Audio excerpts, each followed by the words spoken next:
Good evening friends. तो तुम्हारा देखो WP motivation YouTube channel WP motivation YouTube channel पक्ष থেকে প্রত্যেককে স্বাগত জানাই বন্ধুরা।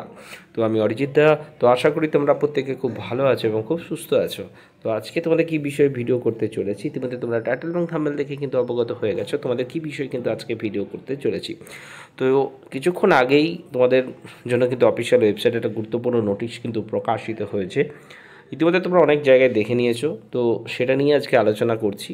তো অবশ্যই দেখতে পাচ্ছ অনস্ক্রিনে রয়েছে আমি recruitment to the post of sub inspector Anam branch and sub inspector um branch and surgeon in Kolkata police 2023 সাথে সাথেও তোমাদের কিন্তু recruitment to the post of sub inspector um branch in West Bengal police 2024 এই রিক্রুটমেন্টটার, ঠিক আছে, যেটা অলরেডি তোমাদের আগেই বলা হয়েছিল।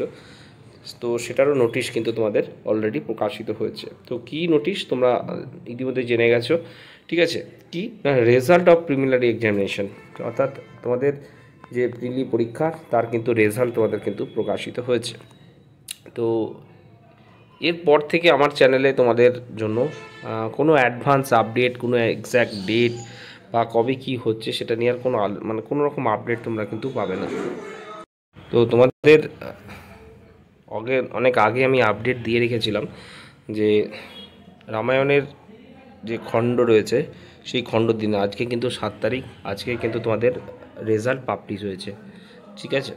তো অনেকে আমার নামে অনেক কমপ্লেন করেছে পিআরবিতে, তো এরকম অনেক অ্যাডভান্স আপডেট তোমাদের দিয়ে দেওয়া হয় বলে।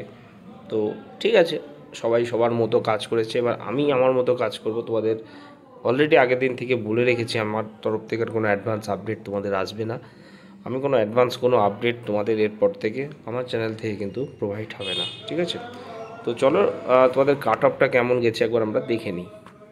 অনেক আগে থেকে তোমাদের আমি বলে আসছি যে এবার কিন্তু এই ডাব্লিউপিএসআইয়ের কিন্তু কম্পিটিশান তোমাদের কিন্তু কাট অফ হাই যাবে, ঠিক আছে। কাট অফ কিন্তু এবছর হাই যেতে চলেছে।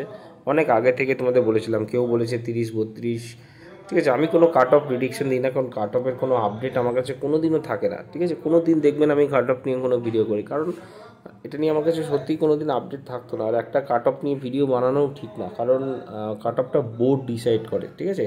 এক্সাম হওয়ার পর ক্যান্ডিডেটের ওপর, ভ্যাকান্সির ওপর, ঠিক আছে, তার উপরে এগুলো নির্ণয় হয়, এগুলো কারোর কথাতে হয় না, ঠিক আছে।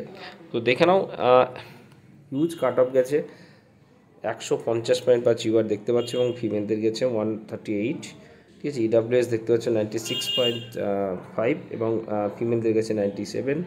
শিডিউল কাস্টে দেখতে পাচ্ছ 129 এবং 118। শিডিউল টাইপে দেখতে পাচ্ছ 100 মেলদের, এবং ফিমেলদের দেখতে পাচ্ছ 110, ঠিক আছে। তারপরে দেখতে পাচ্ছ ওবিসি এ 135.5 এবং ফিমেলদের 118, আর ওবিসি বি দেখতে পাচ্ছ যেটা মেলদের 134 এবং গেছে 120, ঠিক আছে।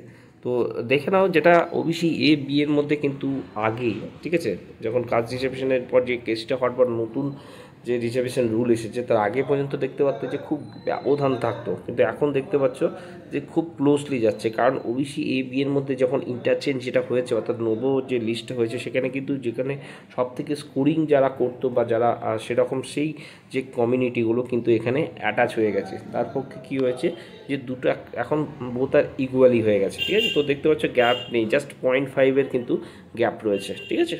তো এমনটাই আশা করা যায় অন্যান্য রিক্রুটমেন্টগুলোতেও ঠিক এরকমই সিমুলটেনিয়াসভাবেই কিন্তু হবে, ঠিক আছে।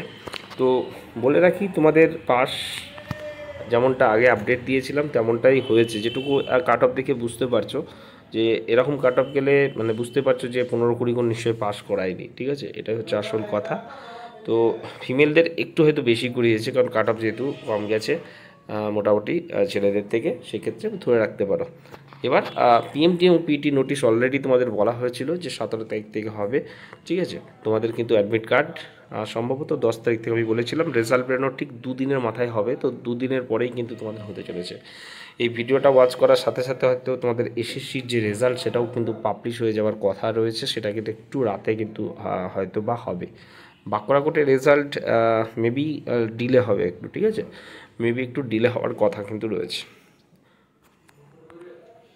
কথা তোমাদের বলে রাখা উচিত, যারা পাশ করেছে কিন্তু প্রচুর কনস্টেবল স্টুডেন্ট রয়েছে, তো তারা কিন্তু প্রিলির সঙ্গে মেন্স গুলিয়ে ফেলো না, তাদের কিন্তু সত্যিই মানে অনেক ডিফারেন্স। কারণ তোমাদের প্রিলি অপশন প্রশ্ন থাকে, সেখান থেকে তোমাদের উত্তর করাটা অনেক ইজি হয়, অনেকের মনে হয়ে যায়। কিন্তু যেহেতু এটা পুরোটাই ডেসক্রিপটিভ প্রশ্ন হবে মেন্সের, সেক্ষেত্রে তোমাদের প্রিপারেশান কিন্তু সেই মতো তোমরা এগিয়ে রাখো, ঠিক আছে? কারণ প্রচুর হার্ডওয়ার্কিং করতে হবে, প্রচুর ডেসক্রিপটিভ প্রশ্ন মানে প্রচুর লিখে লিখে কিন্তু তোমাদের পড়তে হবে। কারণ সবকটাই কিন্তু এবার যেটুকু খবর রয়েছে শেষ পর্যন্ত তোমাদের কিন্তু ডেসক্রিপটিভ প্রশ্ন কিন্তু করা হবে, যেটা পুরনো 2018 বা 19 সালে যে রিক্রুটমেন্টগুলো হয়েছে সেই রিক্রুটমেন্ট অনুযায়ী কিন্তু তোমাদের সিলেবাস এবং কোয়েশ্চেন্স প্যাটার্ন কিন্তু আসবে। সেক্ষেত্রে তোমাদের এখন থেকেই সেইভাবেই তোমরা কিন্তু নিজেকে প্রিপারেশনটা রেখো, ঠিক আছে? এই বলেই ভিডিও এখানেই শেষ করলাম। ভালো থেকো, সুস্থ থেকো, চলো বাই, টাটা, গুড নাইট।